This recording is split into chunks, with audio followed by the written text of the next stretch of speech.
Hey guys, welcome to Massive Iron Live. Welcome to Massive Iron Live. It is Friday, July 17th. And let me know if you can hear everything okay.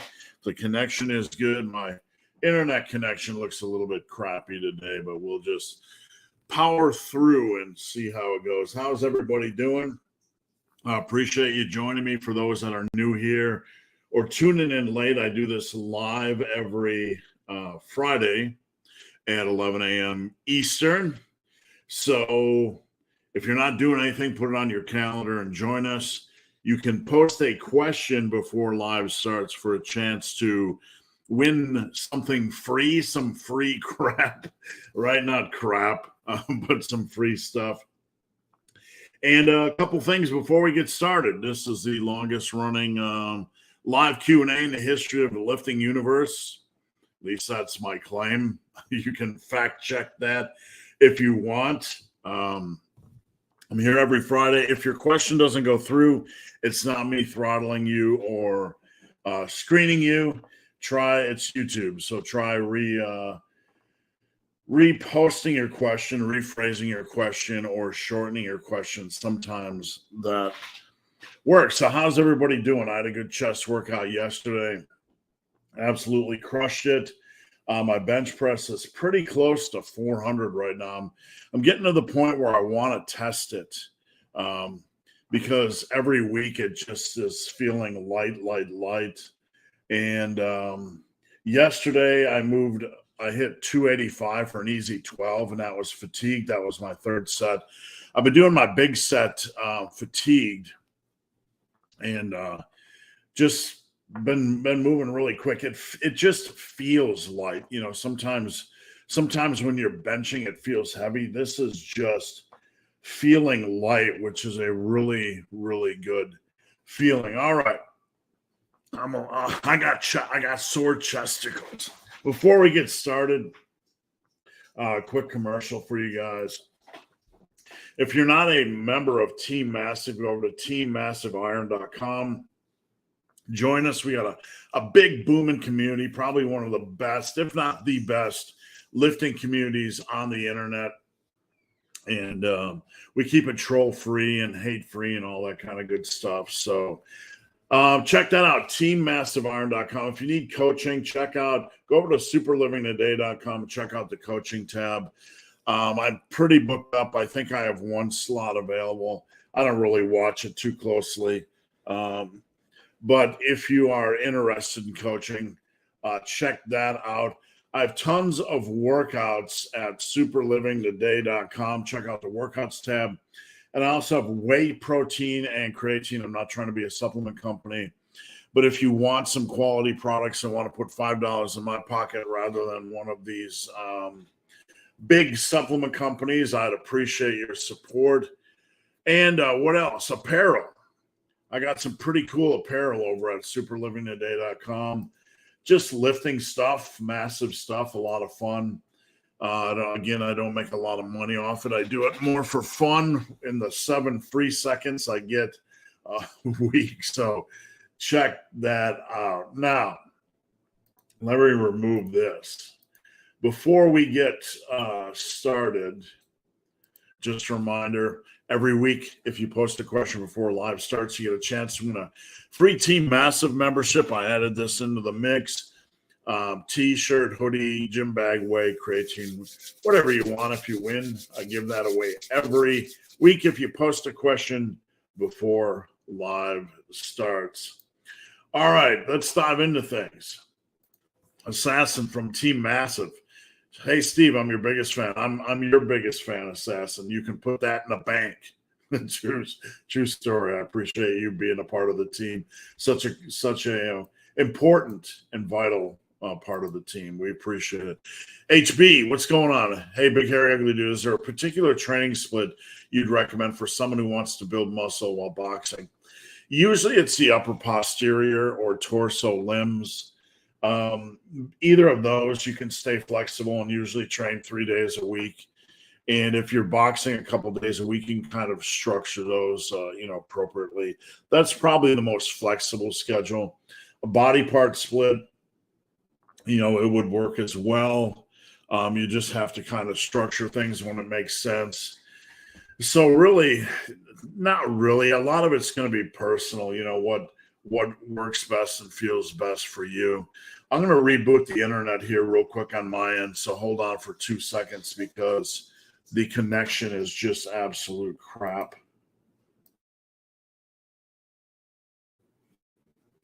All right, let's try this again. Let's see if we can get a better internet. What's going on? I'm going to the hair salon. You're going to the hair salon? Yes. You want to sit here and do more?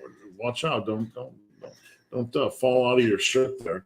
It's my dress. Yes, but when you bend over, you almost put it in the. No, it's yes. very secure. Oh, dress. okay, yeah. You want to stay here and answer questions, and I go to the hair salon? I probably would do a better job. Shoot, probably.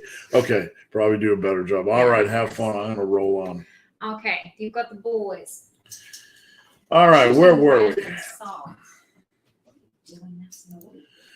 Assassin, how long do you plan on being a coach? Continue your career. Much love from your favorite assassin. As long as I can. I really enjoy coaching.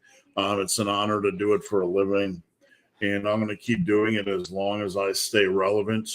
I don't, I wake up every day and receive a ton of questions on Instagram, on Facebook, via email, all different social media outlets. And as long as people seek me out and want information, I'm going to be happy to be able to do this for a living. I'm always going to try to put out the best content I can and focus you guys. And I always try to back that up with what I'm doing in the gym. Whatever I'm talking about on social media, I assure you guys I'm in the gym, killing it. I've been trying to post my workouts more often. And I posted my chest workout yesterday on Instagram for anybody that's curious. I don't know that I can post a screenshot. Let me see if I can open my workout from yesterday. Probably not. Let's see here. Hold on 1 second, guys. Give you guys kind of an idea of what my training has been looking like. If I can find it. There we go. Where are we? All right, let's pull this up real quick and then we'll kind of move on from there. Screen share. Da-da-da. There we go. There's my ugly face. And what do we got? Let me pull it up. Yesterday, and I'm just trying to reduce this a little bit so I can see it better. Whoa, make it bigger. Trying to make it bigger. Yesterday, this is my warm-up protocol. I lifted for about 90 minutes, lead off with the bench. Happy to walk into the gym and have no one on the bench, so that was a nice bonus. I did 45 by 10, 135 by 8, 185 by 4, 225 by 1. And because I bumped up to 285 yesterday, I decided to add in another warm-up setup, 245 by 1. Sorry, the dogs are going crazy.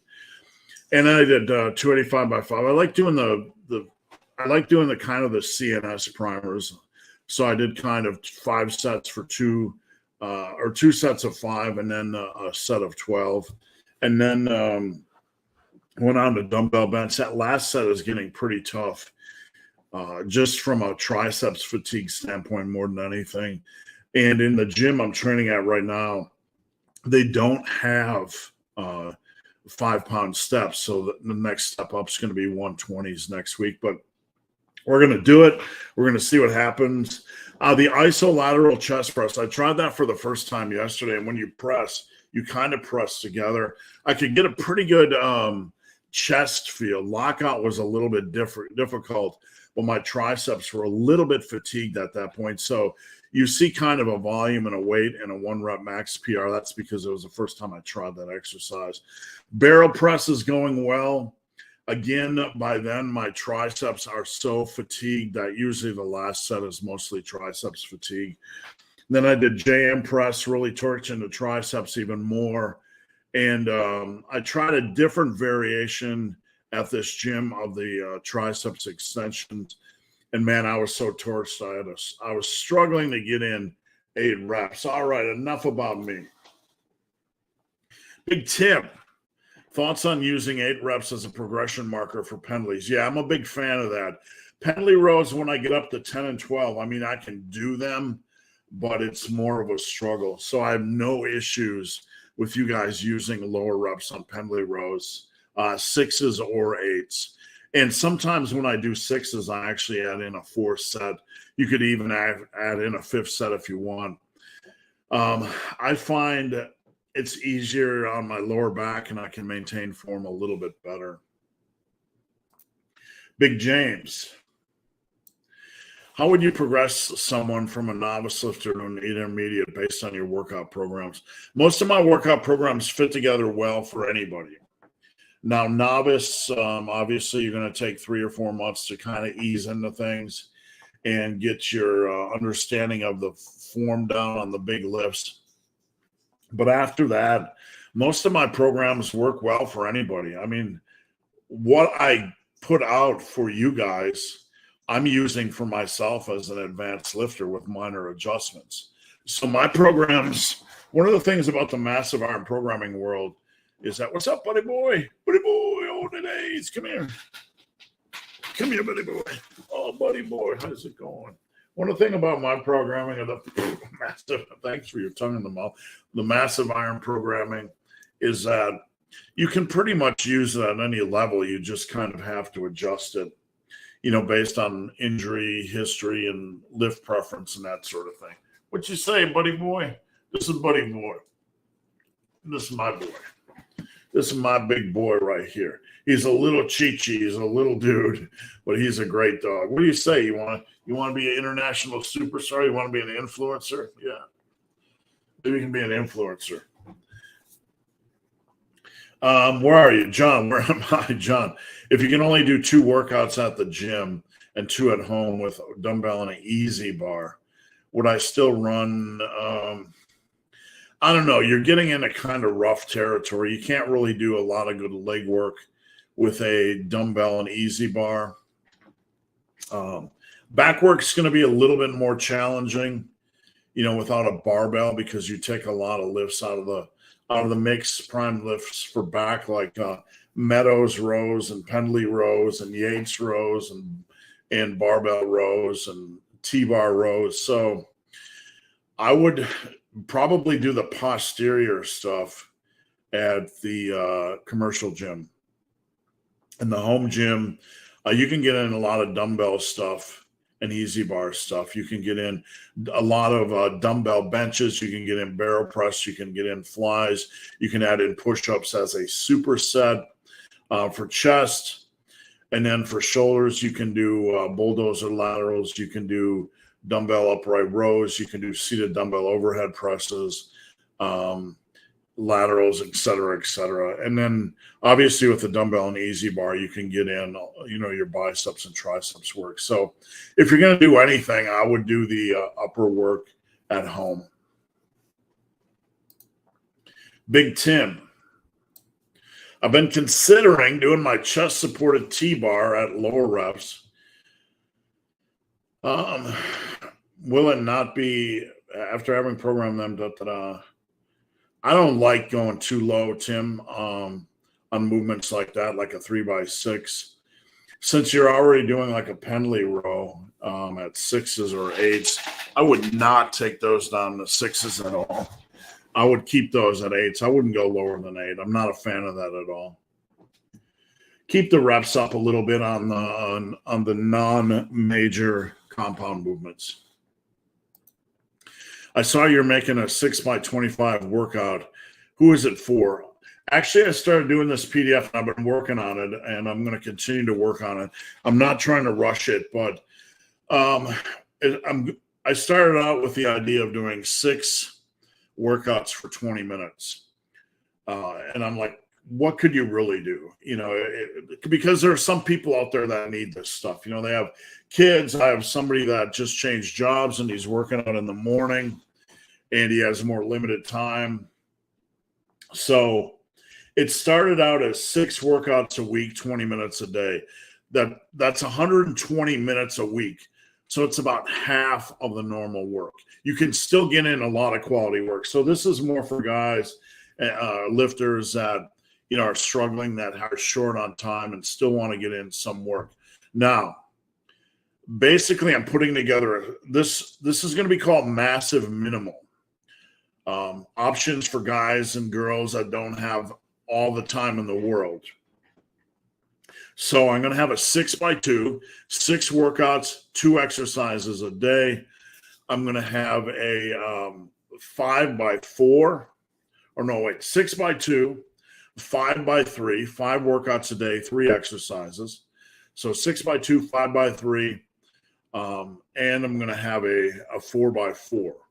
So we creep up from 12 sets to 15 sets to even 16 sets, or 16 exercises. Sorry, 12, 15, and 16 exercises per week. 16 exercises would be 48 total sets, which is about 2/3 of what I would consider, optimal. And I hate to use the word optimal, but you can still get in a lot of work. So look for that coming soon. I'm going to make a video covering that as well. And who is it for? There are always seasons we have during the year and, during our life where we can't work out optimally. So I want to give people some options during those seasons that are still quality, so they don't feel like they have to create a hot mess on their own. Marnix, a big hairy ugly dude. Good afternoon. Thank you, sir. Is gaining 1 pound a month on a bulk too slow? It's hard to track. I mean, you can track it. You're going to have to be very precise, but it's too slow. There's no reason to go that slow. It's just tediously slow. It really is. And when we're looking at bulking, we probably need a little bit more food.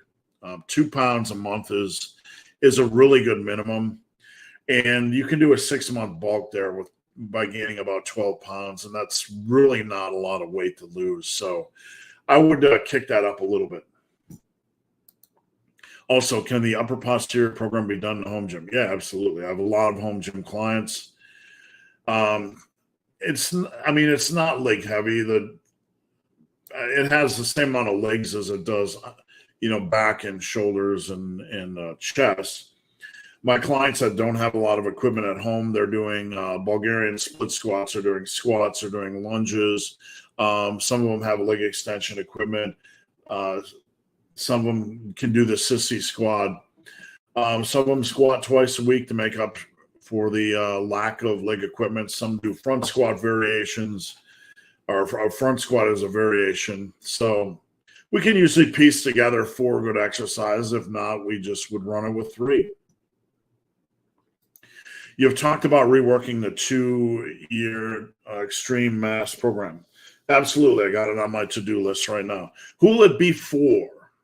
I'm just going to take the old program and put it in a PDF and basically rework the workouts, update them. How would I do it now? So who's it going to be for? There'll be a couple components for the base novice, somebody fresh. But then you're going to have about an 18-month program for those looking to kick it up and really improve results. So it's going to be for anybody who really feels like they haven't gotten the results they wanted, right? Big Stein, what's going on, Stein? Happy Friday. Jonathan, Big Jonathan, did I miss it? Or was Team Massive Cookbook released? Didn't miss it. It's on the to-do list. Had a few things come up, so it's on the to-do list, but you're not missing out yet. I'm definitely going to get it out. Your cutting snack tip last line were a hit. Thanks. I appreciate that. I'm a dad. What's your superpower? Good morning, Massive Mammals. How's it going? Volume. What is it?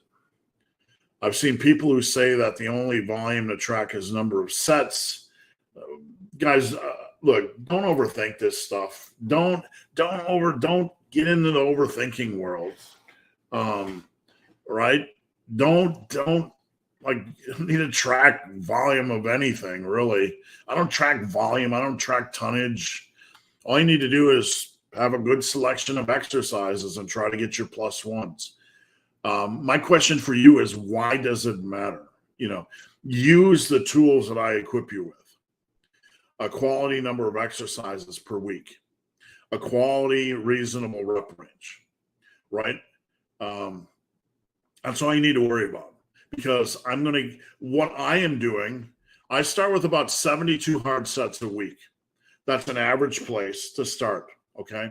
You can do less, you can do 48, you can do 60. Not all of us have that time. You're still going to see good results, so don't panic. You can do a little bit more. If you're young and full of energy and recover better, you can do a little bit more, right? Or you can start with 72 and evolve. You can start with 60 and evolve and add more if you feel you're recovering better. So what I do is I give people a starting point. 72 hard sets a week is based on 4 workouts a week at about 18 sets. That's what I did yesterday. That's what I'm going to do today. I'm back. About 18 hard sets or 6 exercises for about 3. So don't get in the weeds trying to worry.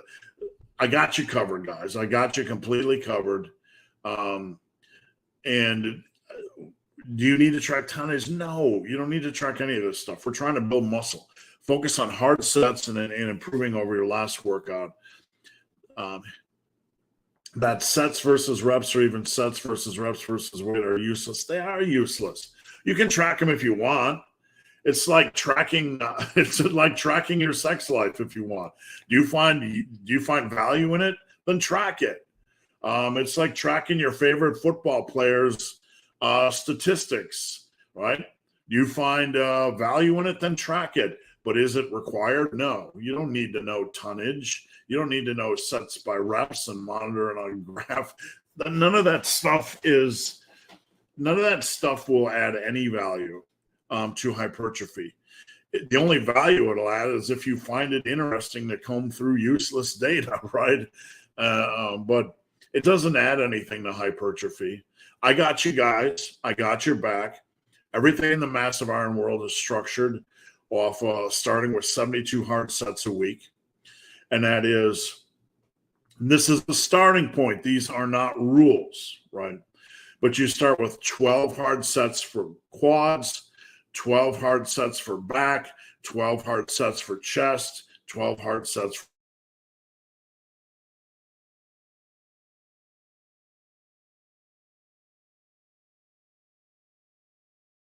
We just flickered out here. That brings us up to 60. We got some hamstring work, about 6 a week. That brings us up to 66.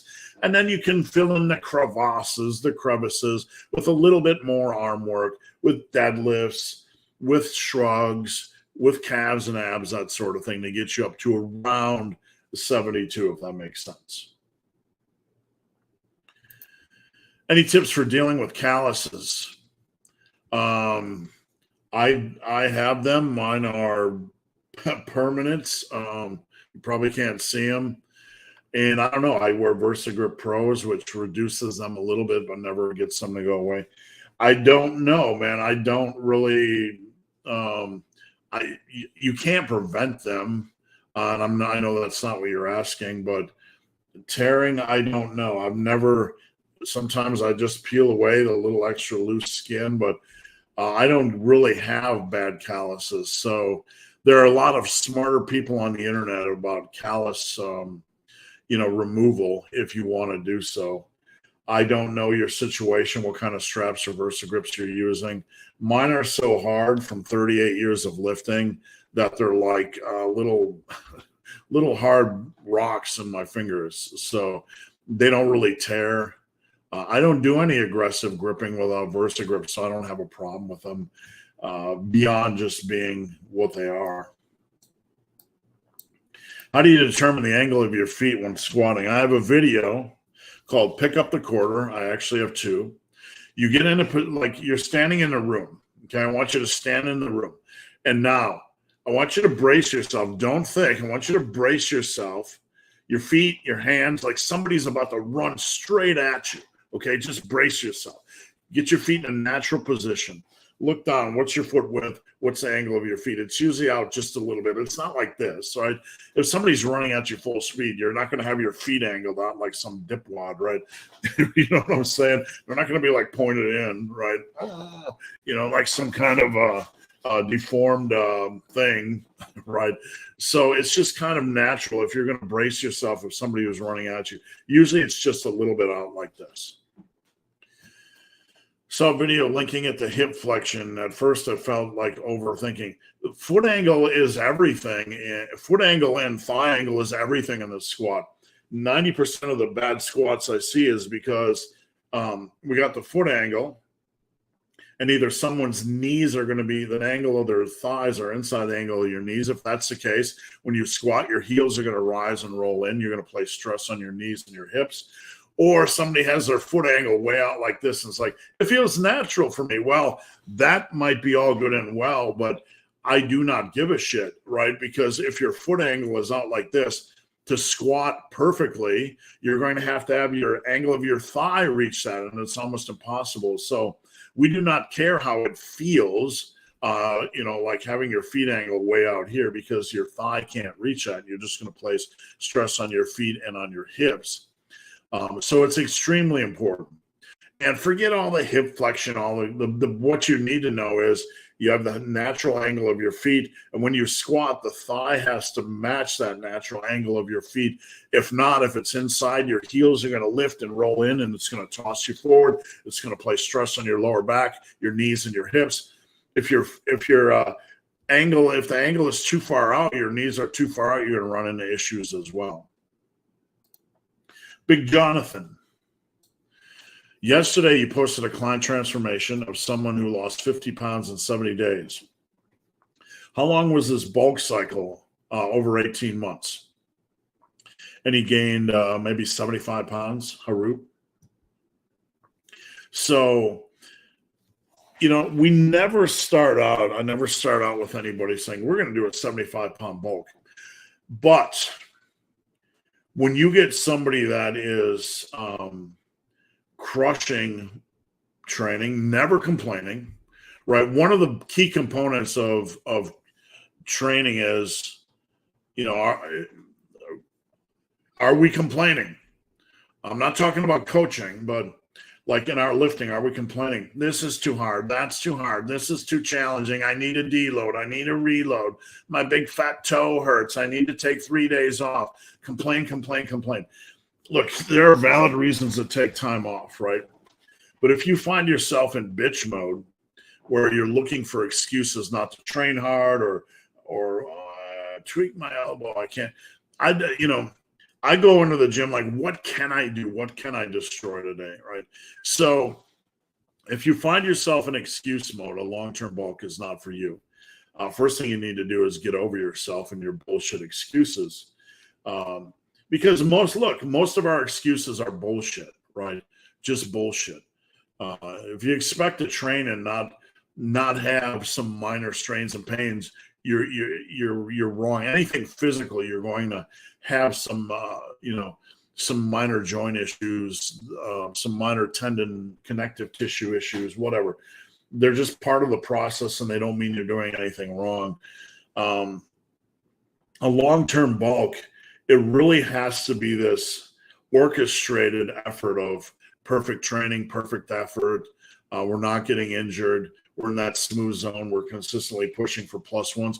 Harut is a reporter, meaning when I know what to expect as a coach when I go into his profile every day, and I check in on my clients 5 days a week. And these are the guys that I love to work with, that I know what's going to be what they're going to put. They're going to have their form videos. They're going to have their weight.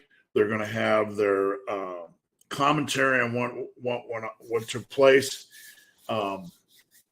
These are the guys that I can really help. These are the guys that we can really make sure. And plus, not only that, but you can tell they're motivated, right? So I'm rambling a little bit, But we didn't start out with him, saying we're just going to do a long bulk. But as time went on, he just got bigger and bigger and bigger, and he wasn't getting super juicy fat, and it wasn't playing with his head. Yeah, did he put on 20 pounds of excess fat? Of course he did, but he put on a ton of mass. And if you look at any of my client transformations that I post on Instagram, I post many of them, guys of all ages, guys and girls and stuff like that. These guys are all just following the process, trusting the process. I never force anyone to cut or bulk. Whatever they want to do, I've helped facilitate that. But if someone wanted to run a long-term bulk, but they weren't training us quite as hard as I thought they should just yet, we're going to kind of, pull back on that a little bit. Digging a new university tees. Thoughts on a motorcycle logo? Looks fine. I just got to find time to do it. Like when it comes to designing a t-shirt, I have to find graphics. I have a lot of access to free graphics. I just have to find the graphics that work. And sometimes it's like turning over stones. You just keep looking until you find, something that works well. And let me show you guys really quick. Don't go anywhere. I'm going to show you guys the new university tees. Again, I don't make a killing off this stuff, so I'm not trying to be a t-shirt company, but I put out some fun stuff for myself to wear, just with the Massive Iron world. And so if you go to my website, Super Living Today, where are we at? Super Living Today, and the menu, and the store, and you got apparel. Okay. So I have tons of different shirts. They're probably in the last. I made this one this week just for fun. The Power Builder shirt. Just silly. Just because there's some people out there that really hate the word Power Builder. I hate a word, right? It's dead. No, it's not dead. You just don't like the word. Get over it. So anyway, I got that one out. This is some of the Massive University stuff, which is, I just put together Massive University, established 2007. That's really when I established Muscle and Brawn. And we got some different variations. We got the female racerback. We just got the regular. We got different colors up in here. Red, sexy blue, whatever you want. We got all kinds of stuff on the apparel tab. I'm actually working on these for my wife right now, and ignore these because these are kind of just a misfire. We're putting together kind of the massive leggings, yoga pants for women. And we got also, where did I put this? I put this together for someone on Team Massive. That's the Embrace the Suck for women. And this is a new t-shirt that I just wore to the gym yesterday. Kind of the G.I. Joe ripoff, the Massive Joe. And, guys, look, I make like $2 off this stuff. I'm not trying to be a t-shirt company. I do this mostly for fun. I put this one together for Thanksgiving last year. Massive dead weight, or not Thanksgiving, for Halloween. Just silly things like that, for fun. So we got a ton of stuff. This is a Massive Iron Bulldozer shirt. A ton of stuff. So if you want some new apparel, it's at superlivingtoday.com. How low is too low for hypertrophy? I got 665 on dumbbell press. Well, you can have one exercise in the mix where you're down there, but I wouldn't have them all generally. Muscle growth, you want a little bit of variety in the mix, not like it's, required, but I think it's a smart thing to do. I don't like to do all low reps on every, movement. I think you need a greater volume of reps in the mix. So that's fine for one exercise.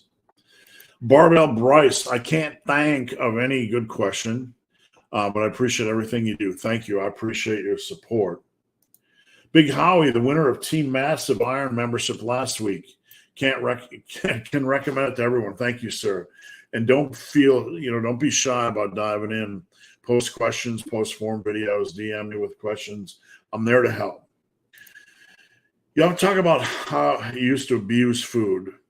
What did you do mentally to break out of that cycle? So the stress is what did I, or the stress, the focus of this question is what did I do? I'm not trying to be a binge eating psychologist. I am not going to come on here and act like I'm a binge eating expert.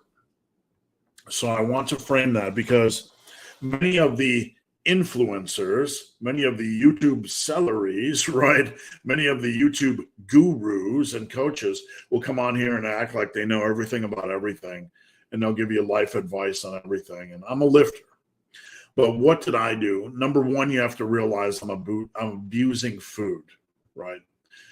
And why? Why am I abusing food? Stress? Well, sometimes I stress eat. I want to stress eat, but I have to have an awareness. Just because you feel the urge to stress eat doesn't mean you need to give in to the urge. So we have to realize we do have control over the choice. So we can plan. I can do something else when I'm stressful. What else could I do when I'm stressed? I could go for an hour hike. I could play some video games where I can't eat while playing video games. There are a lot. I could read a book. There are a lot of things you can do, but you have to ask yourself, what can I do? You have to be proactive. You have to put together a plan. You have to think. You can't just sit there and go, I'm stressed, I will eat. Oh no, I'm stressed, I'm going to eat. You can't just sit there wallowing in your patheticism. Is that even a word? You can't wallow in your patheticism. Is that a word? Somebody check it. You have to do something. You can't just sit there. Look, troubles come up in life, problems come up in life. You can't just sit there and go, I got boohoo, I got troubles, and I'm just going to sit there and whine about it. You got two types of people, those that whine and those that react. And look, we're all whiners at a point, right? We got troubles come up. We whine about our troubles. Whine, whine, whine, poor me, poor me. We all go through that. It's kind of natural. But at some point, you need to react. You need to do something. You can't just sit there in the corner and write about your problems, because that does not solve anything. You need to solve your problems. A problem inherently begs for a solution. That's why it's called a problem. When you have a problem in life, you need to create a solution. That requires not being a lazy bastard and planning. Okay, I want to stress eat. What can I fill my time with? Okay, what better choices can I make? If I want to volume eat, I can eat a lot of tomatoes with a Greek yogurt and Frank's Red Hot. I could eat a bunch of grapes or a huge half of a watermelon. I could eat a jar of pickles. There are many things you need to do, but you need to put together a plan. And you also need to understand, just like alcohol, food is just as violent to the body, and you don't get a pass because it's food. It's not ha-ha funny when you order a big fucking extra large pizza and breadsticks and cactus bread and eat it to the point where you can't even have sex. You're so fat and bloated. It's not ha-ha funny. It's not. That's what you need to tell yourself. I am abusing. I need help. And if you can't do it yourself, you need to seek help, right? Some of the things I do now, I still want pizza. I still like pizza. I still have pizza. I don't get a large, extra large. Like anytime I used to order food, it was always the biggest, the most badass, the hugest, the thing on the menu that was the monster, right? Because I was going to eat fast food, so I might as well eat the worst thing. So I'd get that large or extra large pizza with thick crust, not thin, right? Now I get the small pizza, and you know what? It fills me up. and I get the thin crust because I don't eat all the bread, and I don't get the fucking breadsticks, and I don't get the fat Cokes, and I don't get the desserts, right? So we can make better choices. The focus is it's not easy, but we need to learn how to make better choices, and we need to come up with solutions. You have a problem. You can't sit in the corner just complaining about your problem and doing nothing. If you do nothing about your problem, you are a little bitch. You are a whining little bitch that has no interest in creating solutions. You just want to sit in the corner with the little rain cloud over your head saying, poor me. Rain's pouring down on my head, poor me. And you know what? I do not like that mentality. I cannot tolerate that mentality in myself. And part of that comes from the fact that I grew up in an extremely poor environment. And I know it's really cute and hip to pretend like everyone grew up in those types of struggle environments. But we had limited food. And if I wanted to put food on the table, I had to fucking come up with a solution to work, right? I didn't even have a car until I was 22. It's like I had to come up with solutions to feed myself, to get gas money. I couldn't just sit there and starve and not have any gas money, so I would have to do something. And I do not like being in those positions. I do not like having that stress in my life. And eventually you need to stop being a bitch, not you, not the person asking this question, but all of us. We have a problem. We need to come up with a solution.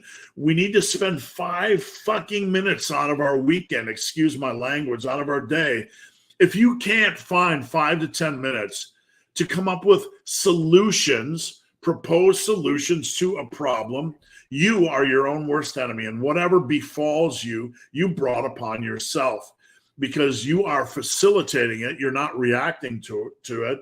You're not trying to fix it. You're not trying to take action and do something about it, right? And these are the types of people that always have the rain clouds over their head.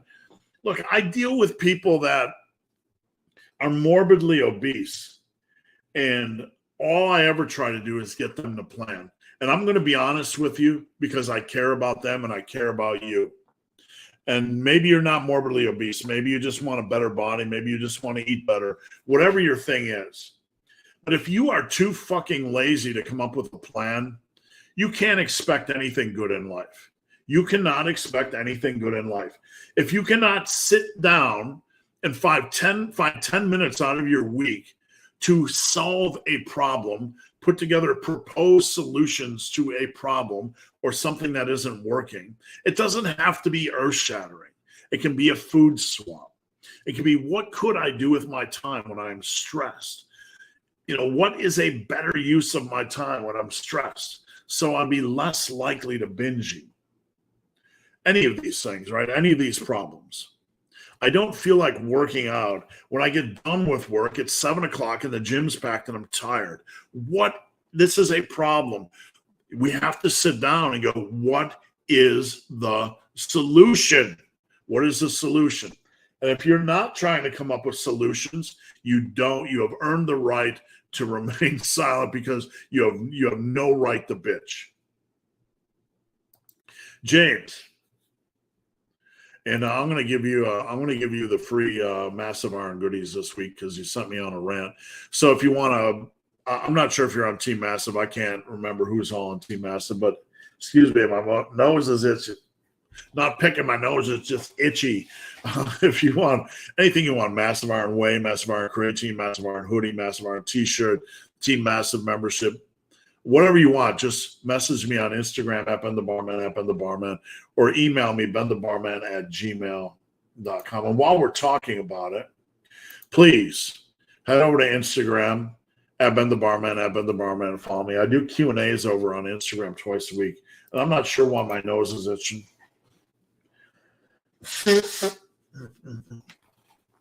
Sorry, that was probably pleasant, wasn't it? Where are we at?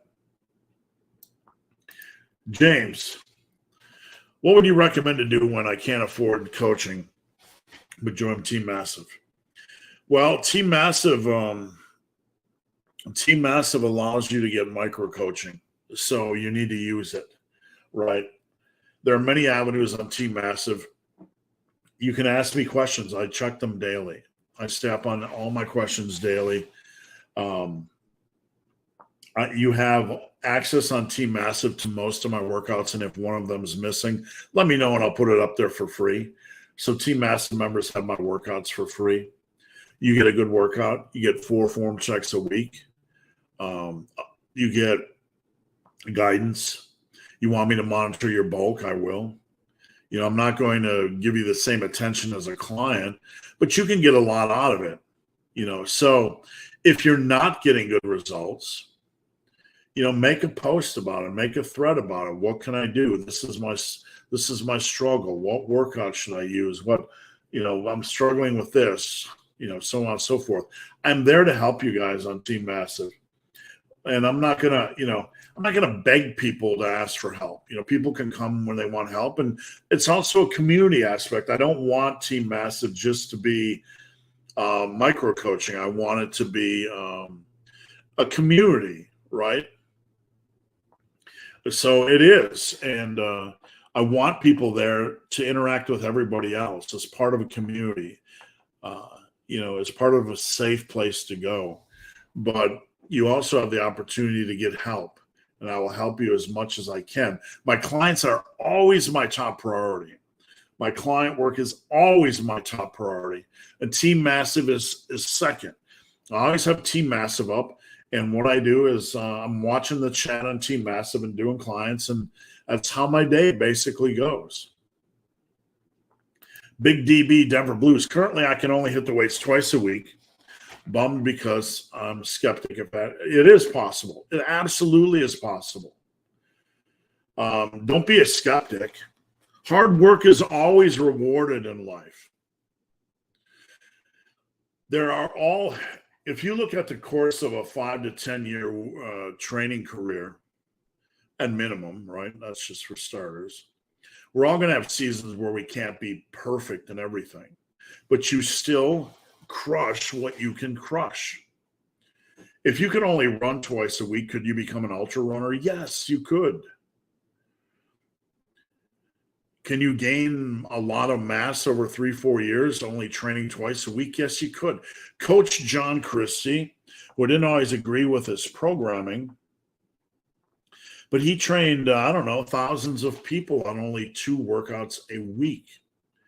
You structure it properly and you focus on progressive overload, nailing your nutrition, you're going to see good results.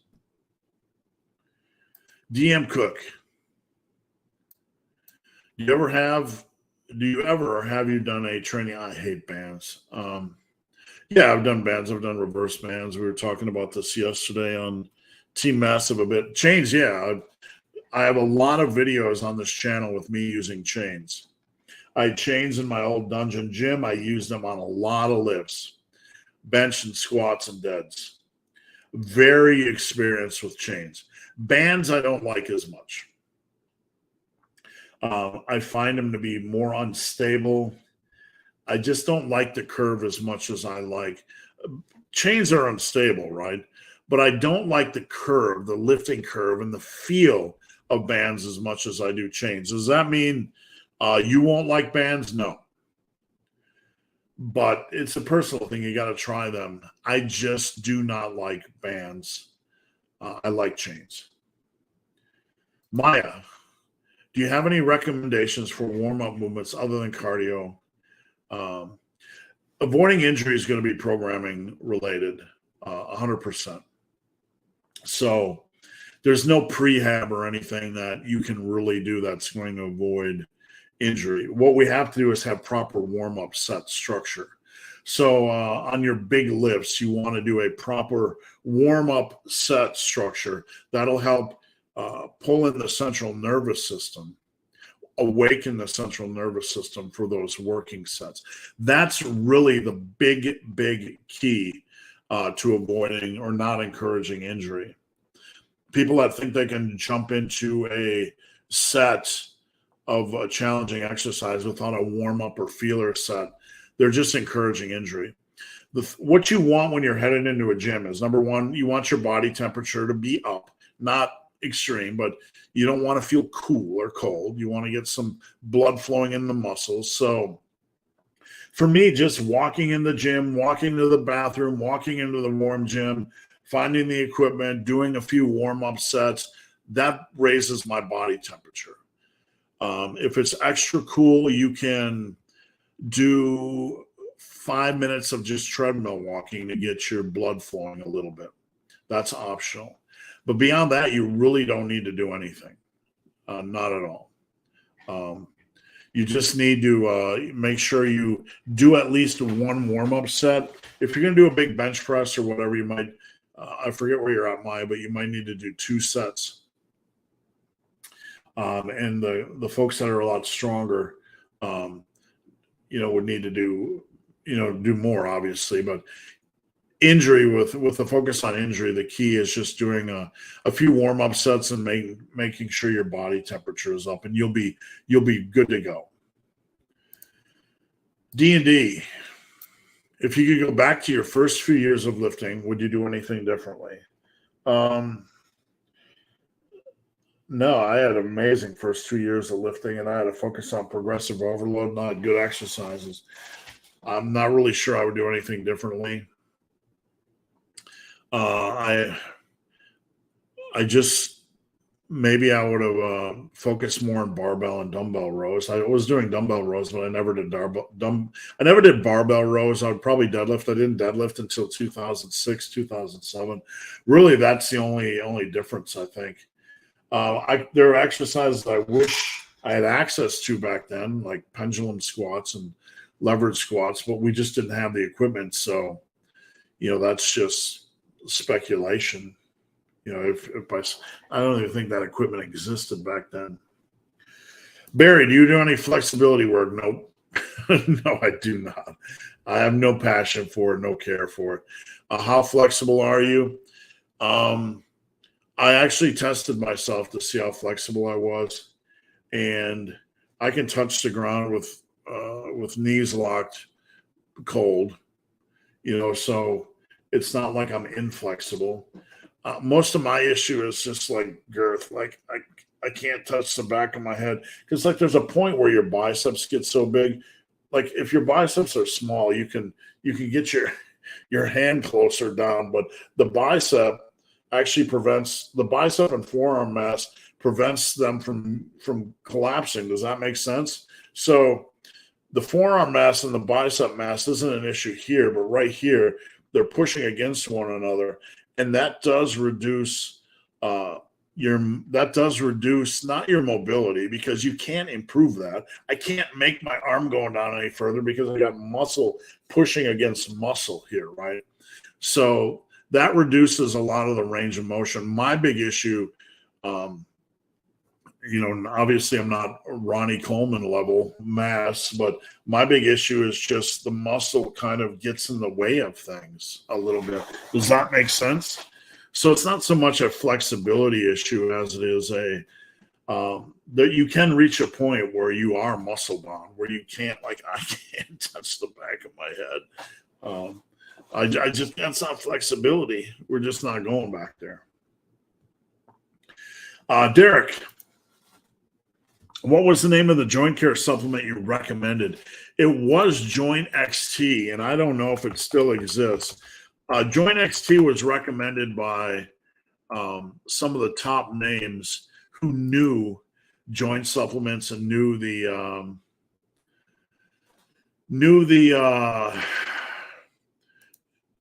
ingredients and the science and all that kind of stuff. So Joint XT was it, by Sirius Nutrition. Let me get that off there. And it is, let me just pull this up. It was from Sirius Nutrition. And I got this on Best Price Nutrition, Joint Support XT. And it looks like it's in stock. This would be what I would recommend, not based on my knowledge, but the wizards I know in the supplement industry that know the science, know or agree this is the best product, and we used to, but my wife would swear by it when she was using it and running. She'd be like, "This is the one. This just makes me feel better." And could it have been placebo? I don't know, but she liked it, so we always used it, and that's what I always recommend. If you can find it on Amazon, God bless you. It can be hard to find. If left arm is injured, do you still work out? Yes, you do. You're not going to create an imbalance. Some of the science shows that if you are actually working the right arm, that the left arm is going to grow or strengthen, and vice versa. The body is weird that way. So, it's not like, even if you did create a minor imbalance, it's going to be so trivial that no one would ever know. You would never know. Dumbbell max at 50. Oh, you need a new gym. Oh, no, we cannot have this happening. This is a scandal. You can't get anything done with 50-pound dumbbells at a gym. You can do your little fluttery, watery side laterals. You can do your flies. Did we get a little pec bounce there? But no, that's a scandal right there. Should I be doing the push-ups first? You can do the push-ups first, but you need to find a new gym. You need to sell a kidney on the black market to get gym dumbbells. Something. Any idea for when I've hit 20 across? You need to get dumbbells, man. You need to get a new gym, or you need to get dumbbells. I mean, those 20 reps, you're going to get much stronger than that, right? Like, you should be able to get, even if you just want moderate mass, you should be able to get to 80s by 15s, and that's well over where you're at right now. Big Vinny P, what's going on? I love the 500 heavy video. Thank you, sir. Currently over 600 for shingles. I wondered if most guys in my range see it that way, because the people we watch are elite. There are a few people we see over and over again that are pulling 800-900, and I don't know. I don't know the guy that said it, but I do know in this industry that there can be a lot of you're weak, buy my product, right? And I don't play those games, right? I just don't. And I don't know if this is the case for this individual or not, but it is a super small percentage of the population. Very small. Big JP, I do full body, only a bicep curly whirly and overhead extension for my arms. Not a lot of direct work. I want to have an arm day on weekends, but don't know where to start. You want to put in what you call a junk day.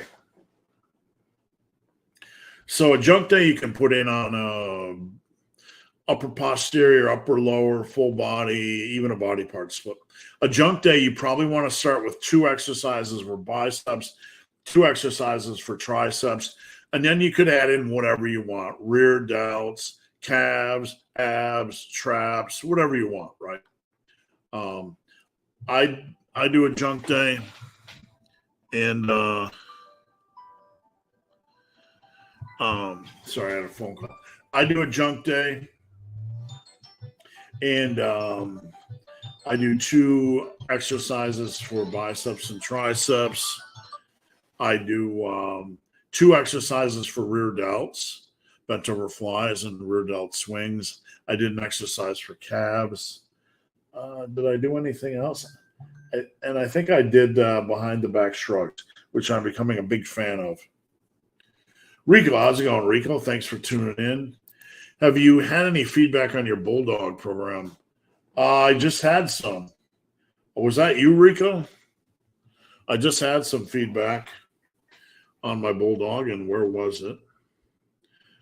Somebody, hold on. I got my phone here. I just had some feedback on my Bulldog, And I get so many DMs on Instagram that I really have a hard time keeping up on who said what. It was from Ryan. This from Ryan on Instagram. Okay, you probably can't see it. It's Ryan said, he just messaged me yesterday. He said, man, this 3-day bulldozer is for real. 2 exclamation points. The short rest periods combined with a challenging weight is spot on. So, yeah, I mean, Bulldoze has been around a while, and I've had a lot of good feedback on it, but I just got that yesterday. I get a lot of feedback, unsolicited feedback on my workouts on Instagram, and I can't always remember where it came from, but that was just yesterday. I saw you do a 1 rep overhead on Instagram. Posted that today. How often do you perform singles? Very, very rare. That was super rare. When I was a fatty, I could do a 315 behind the neck press. I had a video somewhere on a 315 seated front press. So after losing 100 pounds, I wanted to see where my seated overhead was. And it was at 262. I think that was the only time I ever tested it. I don't do that very often at all. Woodulus, greetings from Scotland. When are you coming to the UK? Man, I will tell you, my house is being built. And I would like to come next fall or next spring again. I would. So we're going to see what's going to happen. I want to do next year some seminars where I just have seminars, like 3 seminars across the country and 1 in the UK somewhere. Probably northern UK. So my, kind of northern UK in between London and Scotland. So everybody can kind of meet in the middle. So that would be the goal. Just doing some deadlift teaching, doing some squat teaching, just doing general questions and stuff like that. B. Yakov. More general comment, but I've noticed that even if someday I don't get a +1 on a heavier lift, really focusing on the eccentric is still...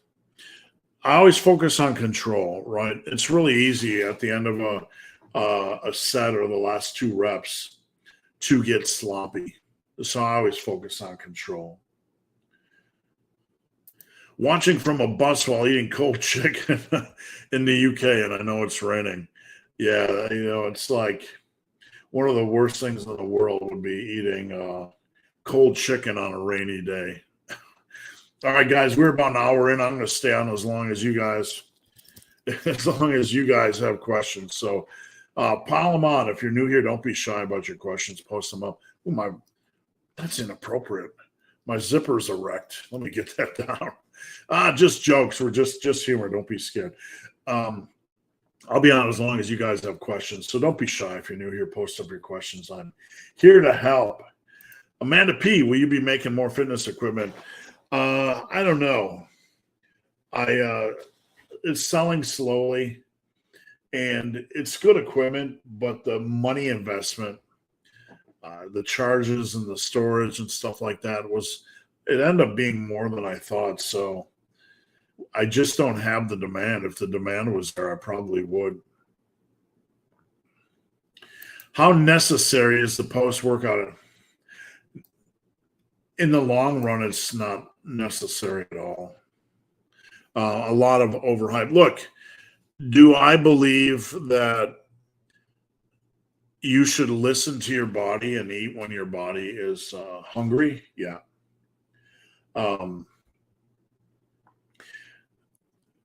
Does recovery start immediately after a workout? Yes. What is probably the best way to kickstart recovery after a workout? Some simple sugars, get the glycogen back in the muscles, and like a whey shake, really super simple. if you don't do this, is it going to slow gains in any way over a 10-year period of time? No. But just because something isn't going to necessarily amplify gains over a 10-year period of time or a 5-year period of time doesn't mean it might not provide some short-term or immediate benefit or improvement. We might feel better quicker, right? Like if we were like, if I don't eat 12 hours, I'm going to force myself not to eat 16 hours after a workout because random reason, right? Would you see a decrease in gains over 10 years? Probably not. But why would you do it? Why would you torture yourself? I feel better when I eat post-workout, even if it's a little bit. So there are different layers to this onion, if that makes sense. But don't overthink it. It's not critical, right? It's nothing. But does it hurt to feel better and to get some glycogen in the muscles? And I always did it. I always ate like a Little Debbie or a fruit pie and chocolate milk after lifting. I felt better. So I personally like to do it. I don't think there's any downsides to doing it, right?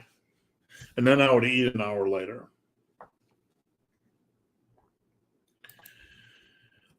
Do different rep ranges help with strengthening connective tissue? Everything helps with strengthening connective tissue, but it's not going to be rep range specific. Look, we're inherently going to have a wide variety of rep ranges.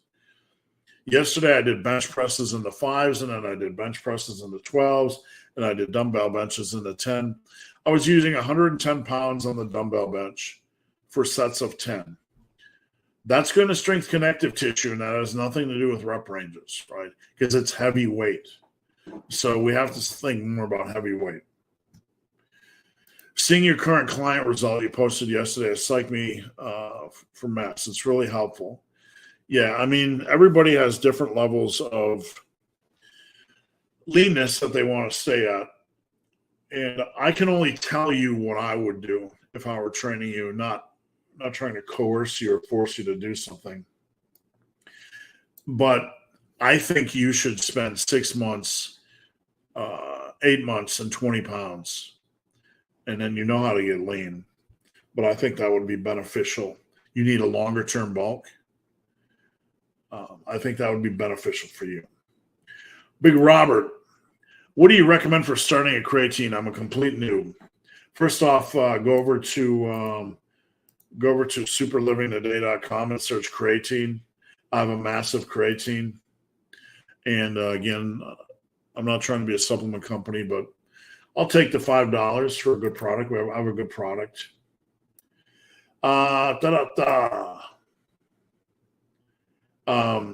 5 grams a day, every day, same time. Doesn't matter what time you use it. Just 5 grams a day. About the same time each day. That's all you got to do.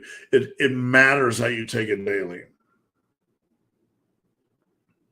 And anybody that tells you, Robert said, anybody he's heard conflicting responses, anybody that tells you differently is a fool or ignorant.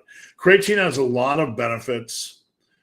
Scientifically, it's been studied ad nauseum, and it has a ton of benefits, not just for muscle, but for energy, for cognitive function. There's no downside to anyone from taking this. Everyone should take it, even if they're not a lifter. It's worth considering. Hey, gang, what's your opinion on one-arm cable rows? I've done them. I think a single arm pull down, you can really get a good lat feel. I would definitely strap in. I think it's a good finisher type of exercise or last on the list type of exercise. But I think it has value. I think it has value when you're gassed and you've done your deadlifts and your rows and your seated rows and all your other stuff, pull-ups or whatever you're doing. I think it's a good last exercise. All right, we got a ton of questions in the queue. Let's see. Eric, the Beard of Redness. Happy Friday. Team Massive is the place to be. TeamMassiveIron.com for all your Team Massive needs. Thank you. Johnny, Oxwell. What's a good rep range for deadlifts before moving up in weight? I like using the threes, where the first set, when you hit 7, you move up in weight. Been a while. Glad to see this again. Thank you for tuning in. Appreciate it. Do you have a preference with power sets? Not really. I mean, it really has to do with how you're feeling during that season of lifting. I right now like to do 5-5 and then max. And right now I'm at 285 by 12. Next week I'll move up to 90. I'm going to keep driving that up till I maybe hit 555s and then maybe back down. There's no magic. It's just really about what you're liking at that given moment. T-shirt idea, a jump man with a barbell or dumbbell in his hand instead of a ball. If you have a visual on that, send it to me. Trevor, what do you think about German volume training? There are certain programs like Mike Mentzer's Heavy Duty, right? German volume training. Could they work? Yeah. Are they boring as heck? Are they weird, hard to sustain? Like these types of programs, I've gotten a million questions about them over the years, but literally few people that actually stick with the programs because they're either challenging or too tedious, too limited exercise selection, number of reasons. I made a my slant on volume training, German volume training, where I alternate between 2 different exercises over 10 sets. So I've called massive volume training. You can check that out. Ronnie, concerning wraps, should I use them all the time? It's on bench. Should I use elbow wraps? Well, I don't want you to use them for a long period of time and then not use them.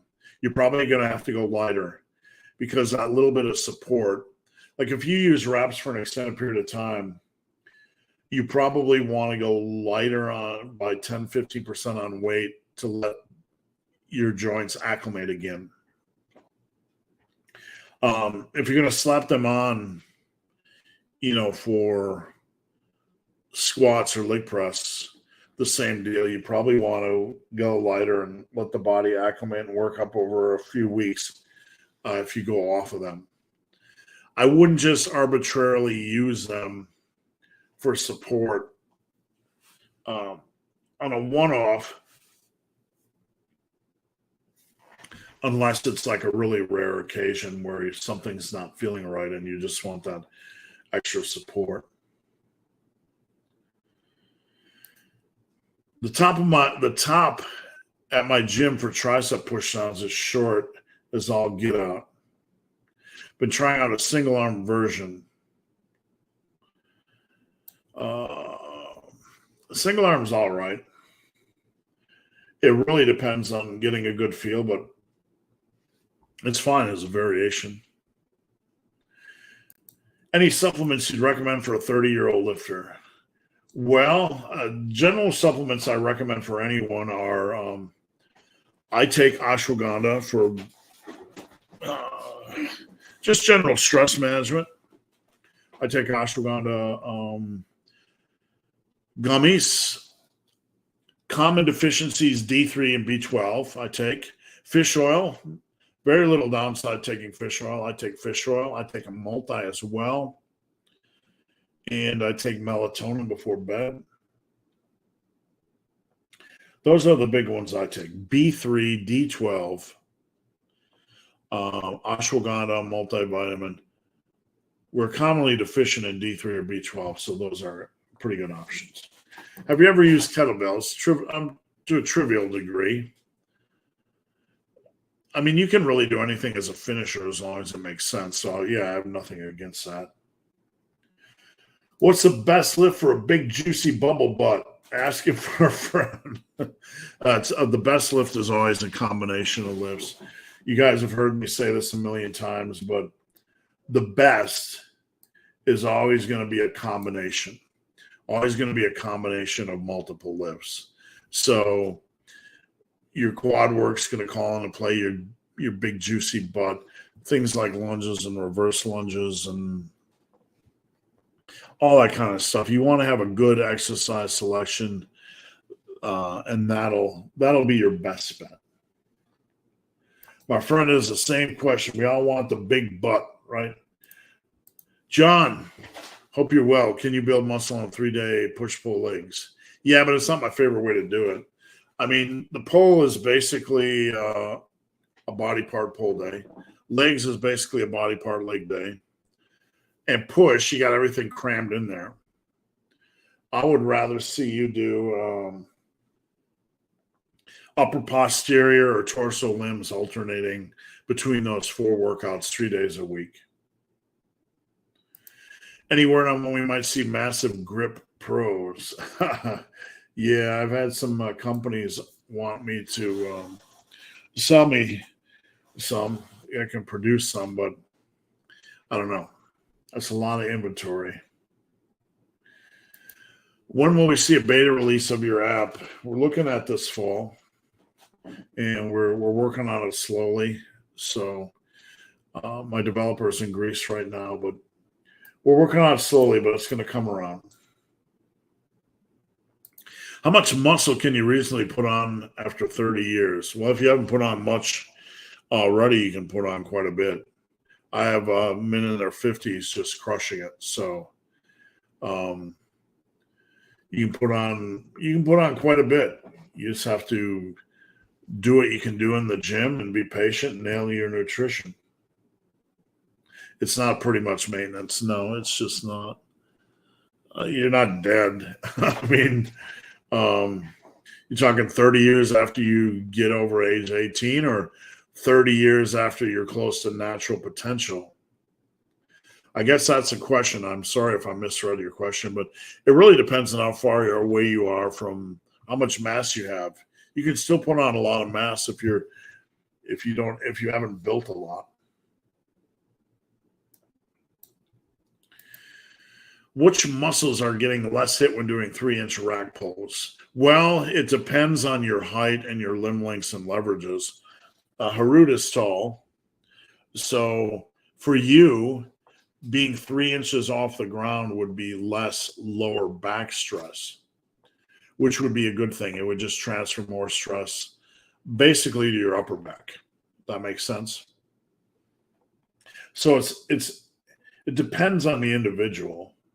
Like I have some females that have really super short arms, and 3 inches off the ground, like a tall individual like you, will just help you get more erect and place less stress on the lower back. Loving my new full body. I'm so worried about it being too much in a session. As long as you can get through it, but if you don't like it, don't be shy about jumping ship. As you know, I am absolutely raring to go. 0.5 pound a week for 6 to 8 months. Yep, that sounds good. I wouldn't go any lower than 2 pounds a month. What do you think about overhead tricep extensions? Yeah, they're fine as long as you can get a good feel and a good stretch. Let it rip. Big Sam. I've been cutting for a month aggressively. Sorry. Must have breathed in a fur ball. All right. I've been cutting for a month aggressively, and I really felt achy. Do I need a break? Well, I would probably deload. If you're feeling really achy, I'd take a couple days off or deload the next few workouts. Or I would assess what is causing the achiness. Is there a specific exercise? We would have to do a little bit of assessment there. You're definitely going to have to pull back a little bit. Could be a little bit of cumulative fatigue. But the first thing you want to do is just take 2 to 3 days off from training. And from there, you want to assess if there's any specific exercises that are causing you grief. Are there any muscles we should not isolate?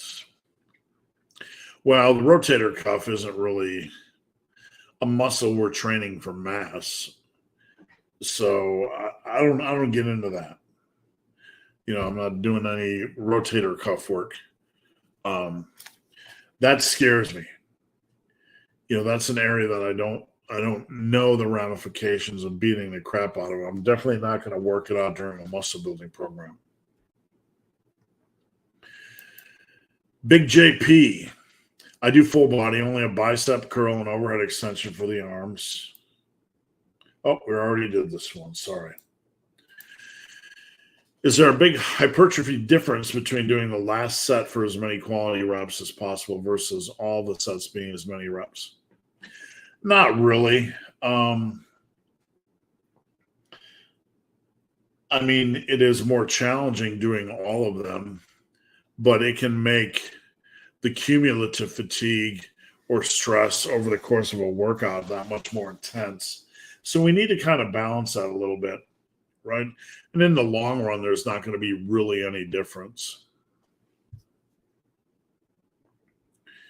Kudos to Big Paladin for the inspiration. Talk us through your death row meal. Anything goes in any quantity. I don't know, man. I mean, death row meal. If I had one meal to go, I don't even know if I'd eat. I'd probably just spend it doing something else, talking to you bastards. I don't know. I just don't. I've been down the food road before. I've been down the abuse road. I don't know. I don't know that would be anything flashy. I mean, when I go for comfort food, I go old school, like 4 packs of ramen noodles. Sounds silly, but I don't know, man. I don't know.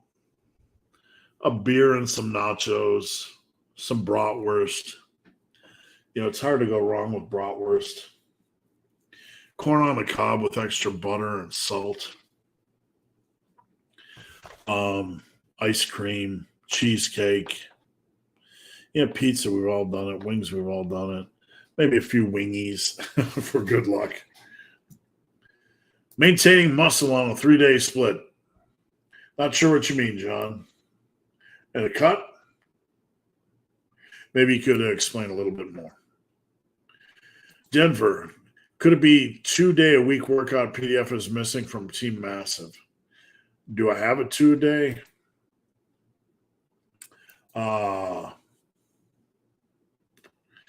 Do I have a 2-a-day on YouTube? Hold on. We're going to go to YouTube. We're going to go to the search. We're going to search 2 days. I've done so many things. Can you build muscle training only twice? If you search 2 workouts, I got can you build muscle only twice a week? And let me just mute that. And I also got another one. Can you make gains training only twice a week? So if you search 2 days, I actually have a 2-day program in here.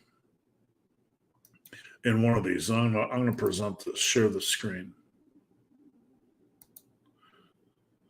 There it is. So let me reduce this a little bit. This is actually on this video. Okay, I'll pop that up. This is on the video. Can you make gains training only 2 days per week?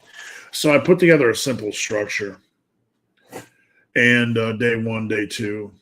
You might have to pull back. What do we got? 3, 6, 8, 11, 12, 13, 14, 15, 19 sets or so. That's doable. Squat, bench, dumbbell row, armor press. It's going to be tough as crap, right? Deads, overhead, leg press, dumbbell bench. It's not going to be easy. But yeah, this is a pretty good program. I made this nearly 7 years ago. And it's a really good program. Again, you can search, can you make gains training only 2 days a week? And this is the program right here. If any of you guys want to go away with the upper stuff, if any of you guys want to screenshot it, where is it? Okay.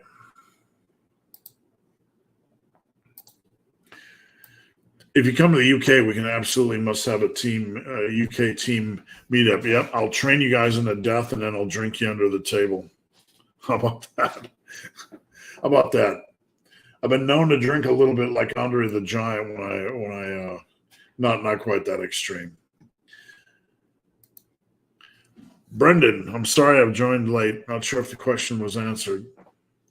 How low is too low for reps? Yep, I did answer that earlier. So check earlier in the video. Popping in now. Not sure if it's been asked. Ask away. I don't care how many times you get it. If it's been, do you have any thoughts on the new ARP? I don't know. No. I'm not being dismissive, but no, I don't care. I got all my world, my training programs. My world is my world, my philosophies, and mesocycle programming. I'm going to say something, you guys. Hide the kids. Turn the sound down because I'm going to swear. Fuck mesocycles. No one needs to fucking worry about mesocycles. Unless you're an advanced power lifter, more advanced strength training. Just overthinking horse shit. Just overthinking. You want to put together, I put together programs with cycles and different forms of periodization, but concurrent periodization is about all we ever need. I don't know anything about the app, and I don't really care, and I'm not being dismissive. The stuff I put out is stuff that I believe is going to help you guys best. Don't go down the overthinking. Oh, there's a shiny object. I need a mesocycle. I just need a fucking mesocycle. Someone's going to get on here, but I need a mesocycle, and I need a mesocycle, and a blah, blah, blah, blah.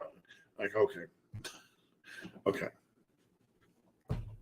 James, on the massive minimal, do you start every workout with a compound? I don't think I'd ever start any workout with not a compound, James. So, yeah, that's just kind of built into my DNA. Can you say anything about your plan to release it? I've got the first workout done, and I got 2 more to do. I'm going to see if I can find some time this weekend to work on it and have it ready by next week. It'll definitely be ready by next week. John Doe, are you still running your 4th of July coaching special? Anybody that wants to get in for the long term, yes. I don't advertise it because, number one, my plate stays pretty full as far as training clients. Like, I'm in a good position where I don't have to over advertise. I mention my coaching and I show my client results on Instagram. And my coaching business has been going for so long that I stay pretty full naturally. What happens is one person will transition off, buy a house, move, get an injury. Someone will transition off. Most of my clients stay on between 8 to 12 months. That's the average. One will transition away, and then someone will just sign up out of the blue. I get that all the time. Like in the last month, I've had 4 people transition out, and I took on 5 new clients, and they just happen organically. But yes, I do have the 4th of July coaching special. I'll show you guys how to get there if you don't mind. Hold on. You go to my website, superlivingtoday.com, and it's buried because I don't have it. I don't have it right up in a place of prominence because I do not, I don't openly push. But if you search, I think free in the search button, you get the 2 specials, 6 months, 2 free months, and you get 12 months, and it's actually 6 free months. I need to change that. And if you search free, you also get a bunch of other free crap on here too. So check that out. All righty. Favorite side delt exercise: overhead presses and overhead presses, and dumbbell overhead presses and barbell overhead presses. And James' question was about building muscle after 30 years. Are you just about done? It really comes down to how much muscle mass you have. and how much realistically you have left to build. But I was, I have clients just packing on mass in their 50s. So it really comes down to hard training. My legs are getting pretty long. My legs, I read that wrong. My legs are getting long. My brain's going, how are your legs getting long? My leg days are getting pretty long. What are your thoughts on moving RDLs? Yeah, it's fine. It's only too much back fatigue if it's too much back fatigue. You know what I'm saying? So there's no downside to moving things around if it helps you survive a longer workout. Thoughts on chest, arms, legs, back, shoulders. I don't like that without a rest day after shoulders,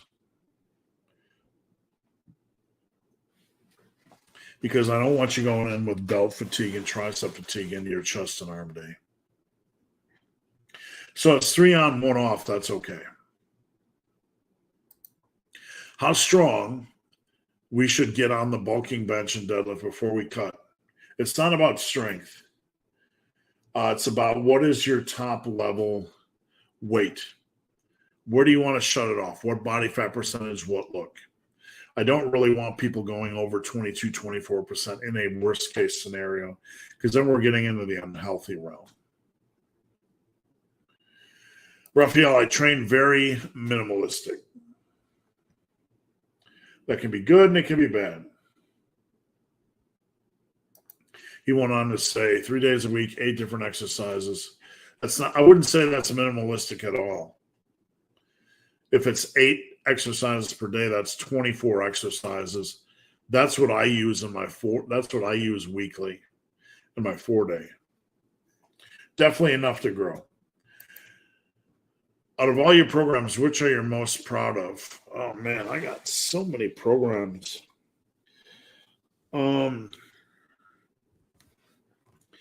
So many programs.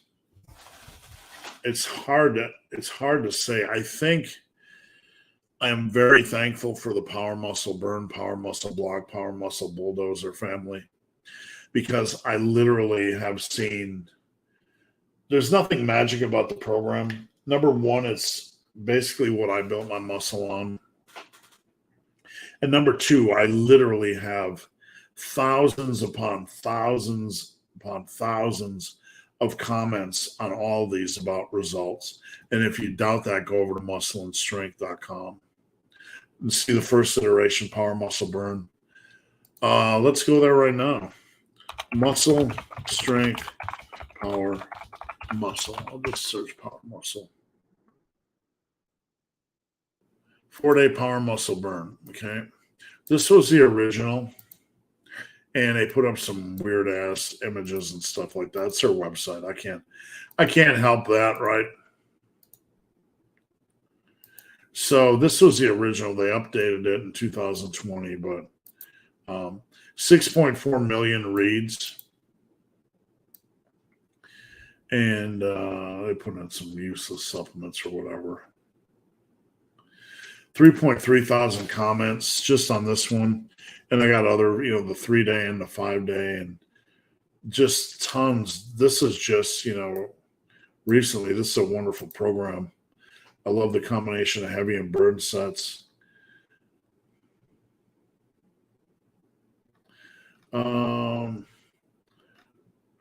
Just tons and tons to comb through here. It's just a wealth of information. As a coach, what would you expect in gains for a hypothetical 2-day-a-week split? I would like to see you gain 8 pounds of muscle minimum. 8 pounds is a realistic goal no matter what workout approach you're using. Big Barbell Bryce, give us your quick summary. Why have you spent most of your 38 years? Because I like it. I don't pitch. I like beating the living shit out of one area. Like my pump, I don't chase the pump. but my chest and my triceps were so swollen and worked yesterday. I can't get that on anything else personally.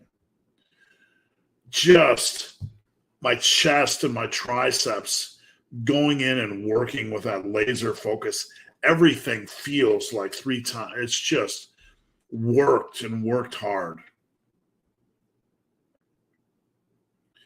I don't have anything against any other program, but I can't get that same level of intensity on an upper posterior, on a full body. And I don't like that. It's just a personal thing. Can you elaborate on all you need is concurrent periodization?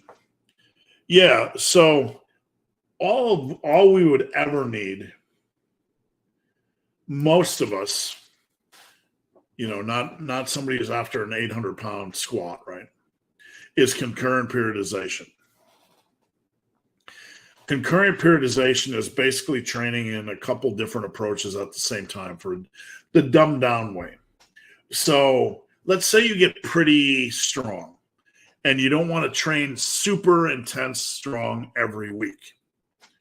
You could do rest pause 1 week. You could do a rest pause bench press 1 week and a heavier bench the next. That's concurrent, 2 different methods simultaneously in the same program. They could be the same week. They could be every other week.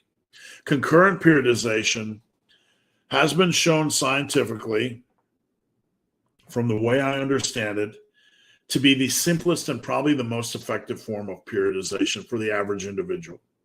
So there are many, many different forms of periodization, and many of them can be used for a variety of results, right? I'm not saying every other form of periodization is always inferior or this is always superior. But in general, for the average lifter who wants a form of periodization that provides a lot of bang for the buck without overcomplicating things, it is concurrent periodization, 2 different models at the same time. You could do rest pause 1 week, volume training the next. You could do all your workouts rest pause 1 week and all workouts volume the next. You could do one exercise volume, like bench press volume 1 week and bench press rest pause the next, or bench press cluster sets the next. Concurrent could be alternating variations every other week, like bench press 1 week and Larson press the next. That's a form of concurrent, using 2 different models. That's really all you'll ever need. Doing elaborate mesocycles. What is the goal of an elaborate mesocycle, right? I'm not saying you can't try them, but a lot of these influencers, a lot of these YouTube celeries, a lot of these fitness gurus, a lot of these coaches will put in shit just to make their program look more complicated when it's really not providing a lot of benefit for the average lifter. If you take a pool of average lifters, what do they need to improve results? Well, they need a good quality program with good quality volume, good quality exercise selection, a good quality progression approach. They need to be taught about hard lifting. They need to be taught about the importance of patience and quality nutrition and all that kind of stuff. That's going to take them from point A to point B, regardless of the program. That's why I say fuck your program. So when somebody is really running hot and they're really running hard and they're really making good results, then we probably start to introduce, whether my clients know it or they don't know it, is concurrent periodization. Alternating different exercise variations every other week, alternating structures like a bench 5, 10, 10, 20, or a heavy bench every other week, or a rest pause 1 week, rest pause deadlift 10-minute block 1 week, and deadlift 3's protocol the next. That can take you a long way. And really, it'll take you as far as you need to go, the average individual, muscle and strength-wise. You'll never really need more than that. Can this get you big and strong? It got me big and strong. Do I ever need more than that? I mean, I'm not the strongest power lifter in the world, but I got pretty darn strong. Around a 1,900-pound raw total. with some food abuse. But muscularity, I'm pretty satisfied with it. So the basics can take you a very, very long way. I'm not against things like mesocycles, but the thing I want to stress to you guys is that we really, really, really have to understand that just because something sounds cool doesn't mean it's going to provide extra benefit. I could make up some bullshit calling the GeoFlex Phase 3 Mesocycle version 2.01A, right? It just because it sounds cool, doesn't mean it's going to add any value.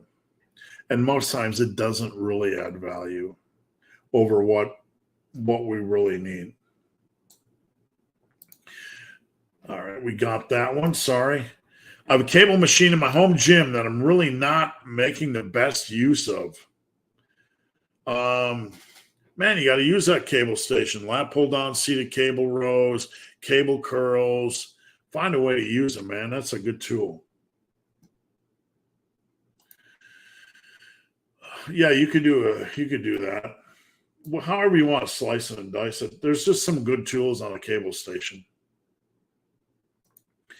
How strong we should get on a bench.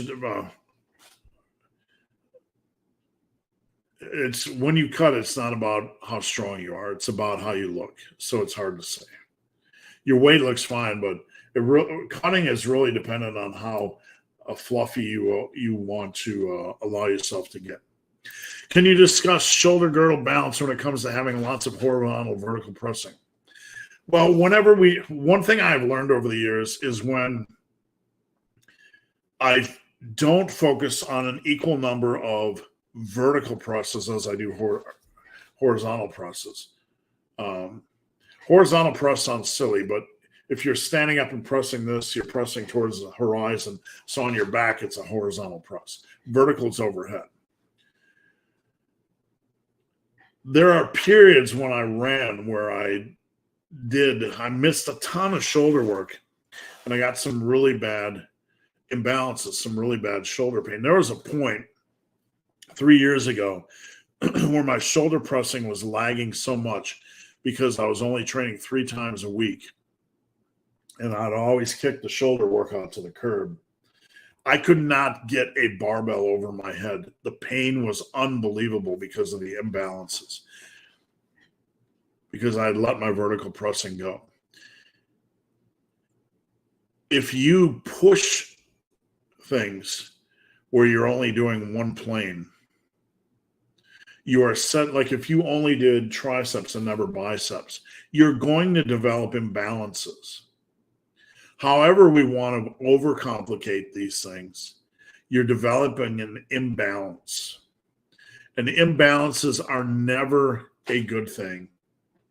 They just encourage strains and pains and issues. Have you updated Massive Iron book yet? I have an updated version that has a lot more material.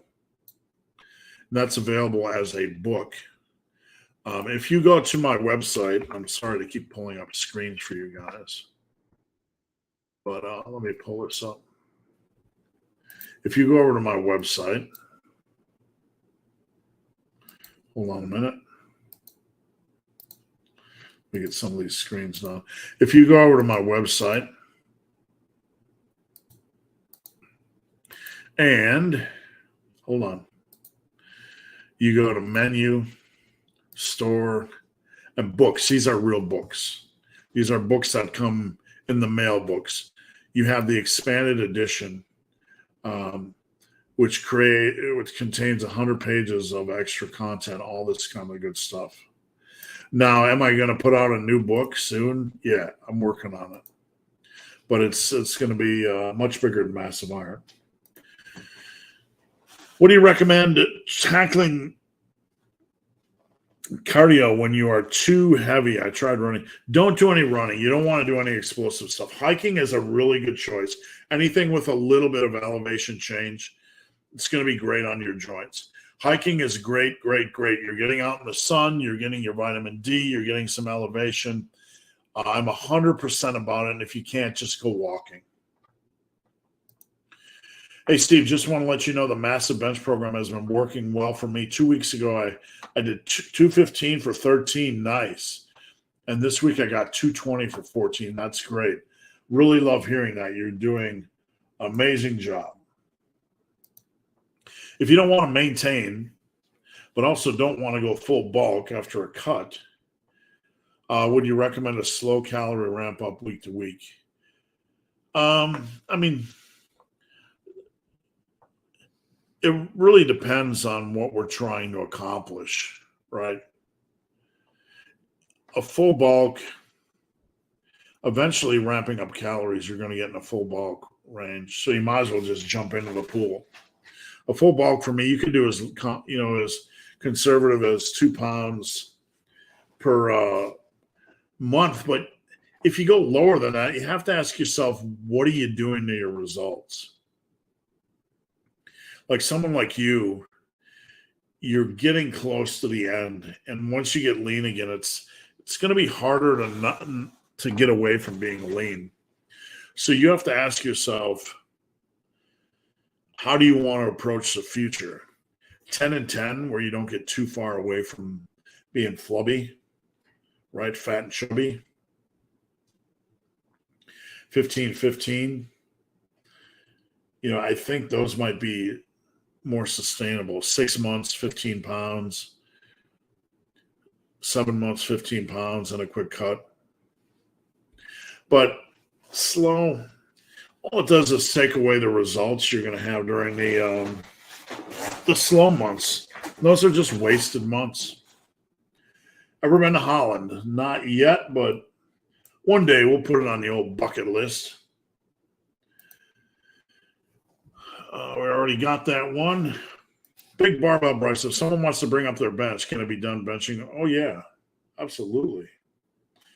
You can use concurrent periodization every other week, like some of the stuff I talked about. Guys, I got 5 questions left. I'll be hopping off after these questions, so if you have any, post them up now. Love your channel. Thank you for your support, Lee. What's your take on squatting range of motion? Do you believe that everyone? No. Arbitrary things that get made up in the industry, like we must go here. The bar must just touch our chest on bench, right? Here's arbitrary things that really don't matter. You don't have to touch the bar to your chest on bench. You're not going to die, and you're probably not going to lose any gains. You don't have to go ass to grass.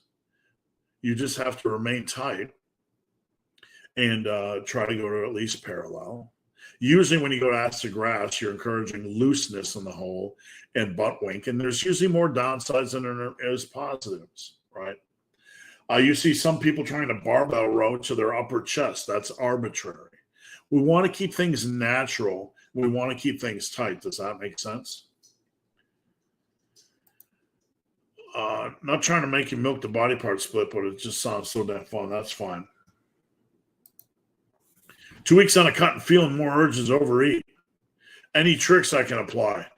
Either A, end the cut, or B, go into maintenance mode for 3 or 4 days until you feel more in control, or C, end the cut. Tim, just finished a 2.5-hour leg day. Chat kept me going. Thanks for tuning in, man. I appreciate it. I couldn't tolerate my own voice for 2 hours. It's a really weird thing doing this for 2 hours because you get a little imposter syndrome, like, who the hell am I to talk about lifting? But I've been doing it forever, and I appreciate you guys, man. I appreciate you guys following and listening in. I really do. Can you do a close grip with an easy bar? Yeah, but you can't really go heavy because you're going to have some internal shoulder rotation. When you do like a skull destroyer, my exercise where you're doing 2 to 3 reps of skull crushers and 2 to 3 reps of close grip bench in between, and you're alternating, you can get away with that because the weight is super light. So the shoulder rotation from having your hands close isn't going to be that critical because the weight's not heavy, right? So, a pure close grip, You might want to have to do the wider side. You could do it. You can really do anything as long as it feels okay. Is 24 hours rest enough between squats and deads? If you're recovering okay, it's fine. It's going to be okay, but not my preferred way of doing it. But at the end of the day, it really comes down to how you're doing.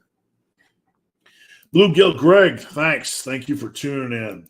All right, guys, that's it. Don't go anywhere. Don't go anywhere.